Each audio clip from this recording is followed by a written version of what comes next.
What's up, my friends? Welcome to the channel. Today we're going to talk about money, and I know that it's a tough subject. We all love money. We all want money, but most of us don't know how to manage it. So let's talk about it.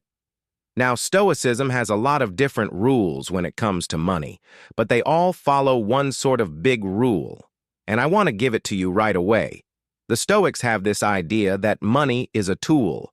Money is not an end in and of itself. You don't pursue money for its own sake. Money is something that helps you live your life well, whatever that means for you. And so, in order to understand how to use money properly, you have to first figure out what your values are, what your goals are, what your life looks like. So that's the overall rule when it comes to money. But there are some concrete steps that you can take in order to get there. And so in this video, I'm going to try to give you those concrete steps. Now, let me just warn you, these are hard steps. These are things that are going to be difficult for all of us to do. But at least having the knowledge of them and understanding them is a first step. So the first thing that we need to do, the first rule that we need to learn when it comes to managing our finances is to understand where we are. And Epicurus says this plainly. He says, "It's impossible to provide for the future without first providing for the present." Now, I know that sounds simple, but hear what he means. He means that if you're thinking about the future, it's not enough to say, I want to save for retirement, or I want to save for my kid's college fund, or I want to buy a house, or whatever it is. You can't think about the future without also being mindful of the present. Because if you're spending money irresponsibly now, then how are you going to be able to save for those future goals?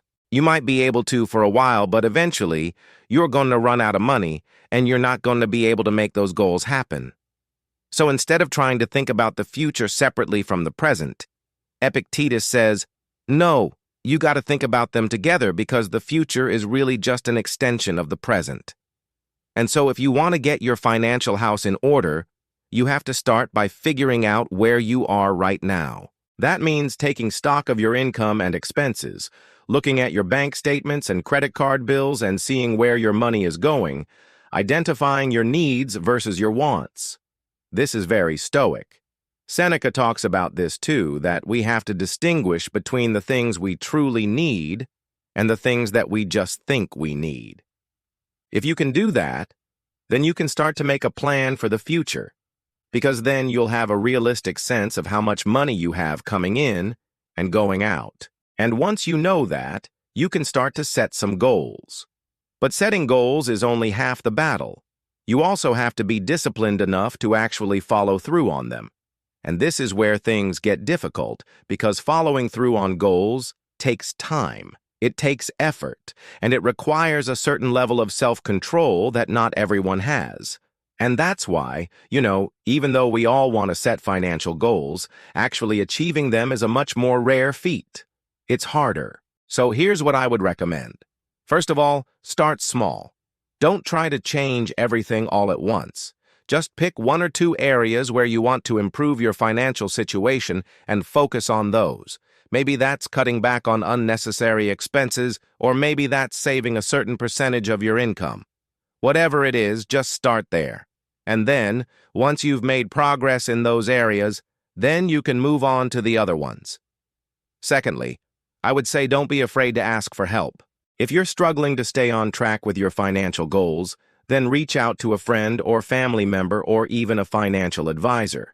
There's no shame in asking for help, and doing so could be the best thing that you ever do for your financial future. Thirdly, I would say, remember why you're doing this. The reason that you're trying to improve your financial situation is so that you can live a better life. So keep that in mind when things get tough and you're tempted to quit. Remember the end goal and how it's worth the sacrifice. Another important aspect of getting your financial house in order is to protect yourself against unexpected expenses. Life is unpredictable, and sometimes you're going to be hit with a financial shock that you're not prepared for. That could be a medical emergency, car accident, home repair, who knows? But the point is, it's important to be prepared for these situations so that you do not have to go into debt in order to pay for them. And the way that you do that is by having an emergency fund. It's basically a savings account that you set up specifically for unexpected expenses. Having 3 to 6 months worth of living expenses in this fund is generally considered to be a good target. Now, I know that it seems like a lot of money, but it's really not.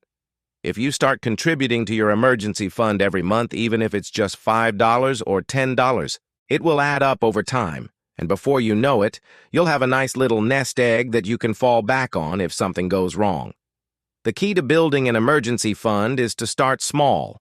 Don't try to do too much all at once because that's just going to set you up for failure. Just start by saving a small amount each month and then work your way up from there.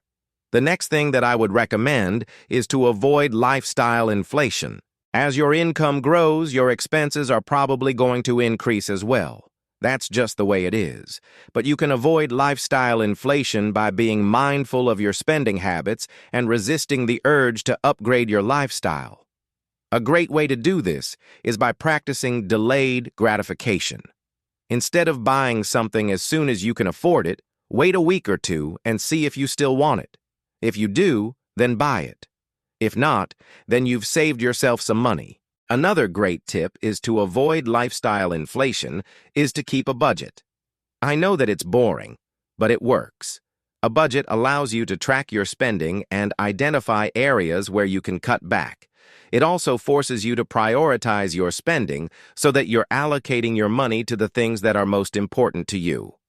Finally, the last thing that I would recommend is to invest in yourself.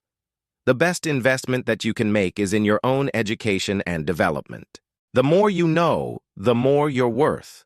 The more skills you have, the more valuable you are to society, and the higher your income potential is. So whenever you have some extra money, don't be afraid to invest it in yourself by taking a class, reading a book, or attending a conference.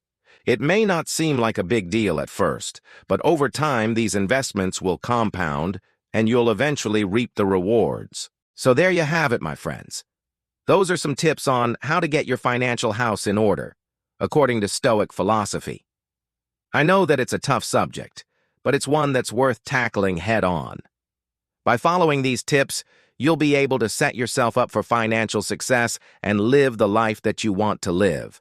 And hey, if you want to dive deeper into the world of Stoic philosophy, then be sure to check out the rest of the content. We've got videos on all sorts of topics, including more on how to manage your finances. And finally, if you found this video helpful, be sure to let us know by giving us a thumbs up. And don't forget to subscribe so you never miss an upload. Thanks for watching, my friends. Until next time.